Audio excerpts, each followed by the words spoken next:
Hello बच्चों, कैसे हैं आप सब। ईश्वर से कामना करती हूँ आप सब अपने घरों में स्वस्थ, सुरक्षित और खुश होंगे और साथ ही पढ़ाई भी कर रहे होंगे। आज हम हिंदी व्याकरण में पाठ 7 पढ़ेंगे और आज का हमारा टॉपिक है वचन यानी नंबर। इस चैप्टर में हम सीखेंगे वचन का अर्थ, वचन की परिभाषा, वचन के प्रकार और वचन की पहचान और परिवर्तन के नियम। बच्चों, हम आगे बढ़ने से पहले आपकी बुक में से एक छोटा सा पैराग्राफ पढ़ेंगे। आप ध्यान से सुनिए और अपनी बुक में देख भी सकते हैं। यह चित्र पुस्तकालय का है। इसमें बहुत सी पुस्तकें हैं। अलमारियों में अलग अलग विषयों की ढेरों पुस्तकें हैं। चौथी कक्षा के सभी छात्र पुस्तकालय में बैठे हैं। छात्राएं कहानियाँ पढ़ रही हैं। छात्र समाचार पत्र पढ़ रहा है। अध्यापिकाएं भी अपनी पसंद की पुस्तकें पढ़ रही हैं। एक अध्यापिका बच्चों को पुस्तकों के बारे में बता रही है। पुस्तक पढ़ना ज्ञान और मनोरंजन का साधन है। बच्चों, ऊपर दिए गए वाक्यों में रंगीन शब्द संज्ञा व क्रिया के एक व अनेक होने का बोध करा रहे हैं। इस पैराग्राफ में हमने देखा कि संज्ञा व क्रिया के एक व अनेक होने के बारे में पता चलता है। यही वचन का अर्थ है। बच्चों, वचन का अभिप्राय संख्या से है।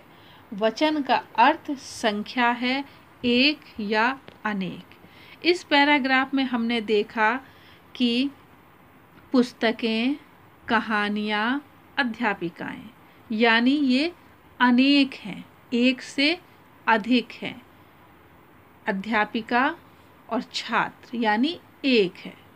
और फिर हमने देखा कि क्रिया से भी हमें पता चलता है इनके एक और अनेक होने के बारे में। बैठे हैं यानी अनेक हैं। रहा है यानी एक है। और साधन है, ये भी आप देख सकते हैं कि क्रिया का ही रूप है। बच्चों, अब हम देखेंगे वचन की परिभाषा। शब्दों के जिस रूप से संज्ञा व क्रिया के एक या एक से अधिक होने का पता चलता है उसे वचन कहते हैं। मैं एक बार फिर रिपीट कर रही हूँ, ध्यान दीजिएगा। शब्दों के जिस रूप से संज्ञा व क्रिया के एक या एक से अधिक होने का पता चलता है उसे वचन कहते हैं। सरल शब्दों में हम कह सकते हैं, शब्द के जिस रूप से वस्तु की संख्या का पता चलता है उसे वचन कहते हैं। फिर से सुन लीजिए इसे। शब्द के जिस रूप से वस्तु की संख्या का पता चलता है उसे वचन कहते हैं। अब आता है वचन के भेद। वचन के दो भेद होते हैं, एक वचन और बहुवचन। ये तो आप जानते ही हैं कि वचन के दो भेद हैं, एक वचन और बहुवचन। सबसे पहले हम देखेंगे एक वचन। शब्द के जिस रूप से उसके एक होने का पता चलता है उसे एक वचन कहते हैं। यानी जिस शब्द से हमें ये पता चले कि वस्तु कितनी है, एक है, वो एक वचन कहलाता है। जैसे पुस्तक, पुस्तकालय, पेड़, बच्चा आदि। अब आता है दूसरे नंबर पे बहुवचन। शब्द के जिस रूप से उसके एक से अधिक होने का पता चले उसे बहुवचन कहते हैं। हम कह सकते हैं यहाँ पर कि शब्द के जिस रूप से हमें एक से अधिक यानी अनेक होने का पता चलता है वो बहुवचन कहलाता है। जैसे मालाएं, पुस्तकें, बच्चे इत्यादि। कुछ संज्ञा शब्दों के एक वचन और बहुवचन रूप को भी हम पढ़ेंगे। यहाँ पर जो चीज़ दी गई है, वचन की पहचान हम करेंगे एक वचन से और बहुवचन से। एक वचन में बच्चा, तो बहुवचन में बच्चे। बेटा, बेटे, पत्ता, पत्ते, चूहा, चूहे, तिनका, तिनके, मेज़ मेज़ें, बात बातें, पुस्तक पुस्तकें, रात रातें, बूंद बूंदें। फिर एक वचन में आप देखिए लड़की और बहुवचन में लड़कियां। इसको हम देखेंगे तितली तितलियां, कहानी कहानियां, बिल्ली बिल्लियां, दवाई दवाइयां। अब फिर हम एक वचन में देखेंगे कथा और बहुवचन में कथाएं, बधू बधुएं, माला मालाएं, भाषा भाषाएं, कक्षा कक्षाएं। तो बच्चों आपने देखा कि किस तरीके से हम वचन की पहचान कर सकते हैं एक वचन में और बहुवचन में। एक खास बात, ई यदि एक वचन शब्द के अंत में है तो बहुवचन में वह ई हो जाती है। समझ में आया? ई मैंने बोला था ई यानी बड़ी ई की मात्रा।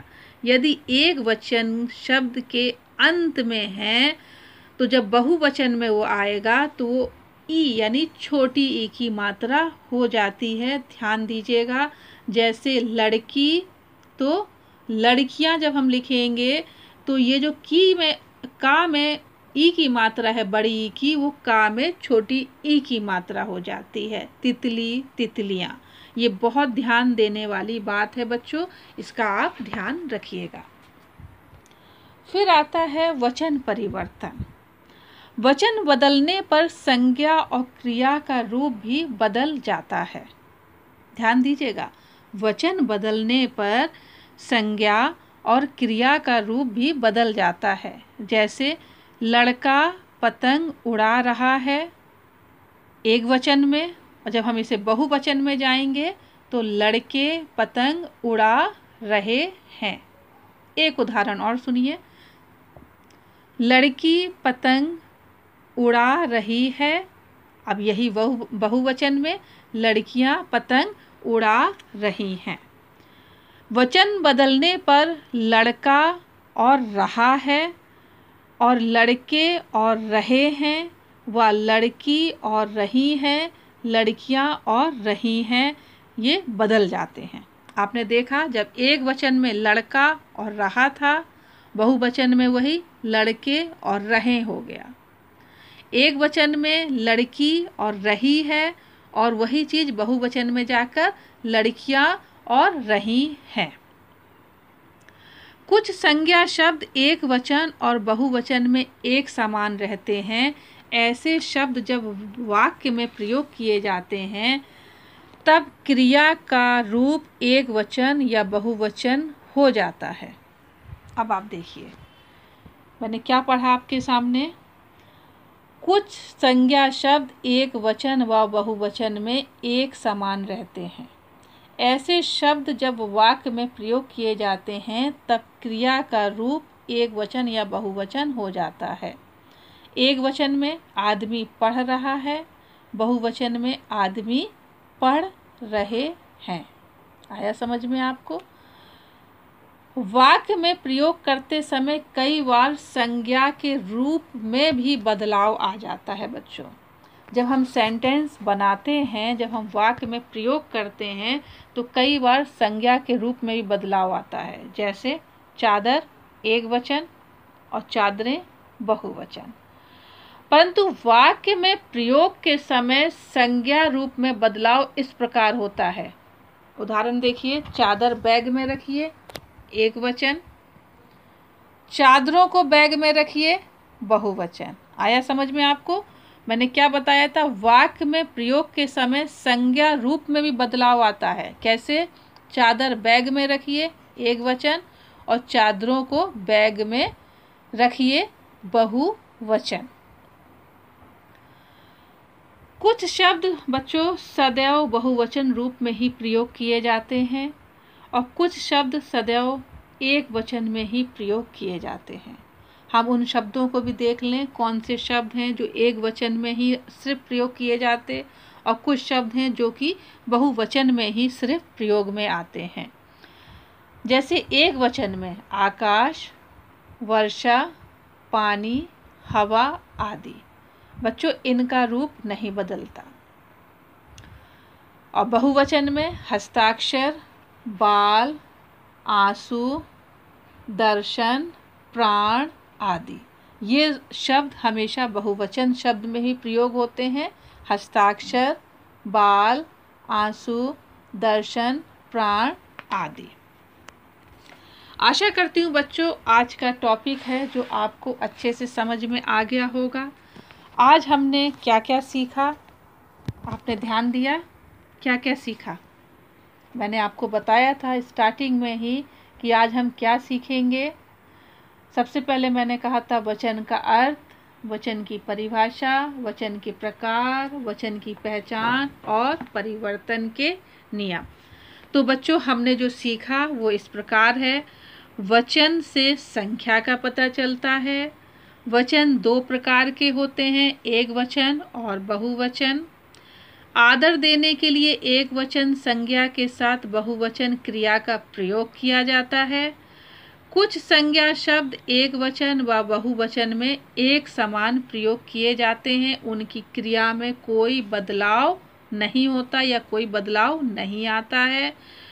वचन बदलने पर संज्ञा तथा क्रिया का रूप भी बदल जाता है।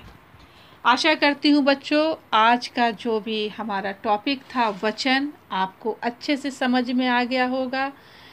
इस पाठ के जितने भी अभ्यास कार्य हैं अपनी स्कूल वेबसाइट से देखकर आप अपनी कॉपी में लिखें और उन्हें याद करें।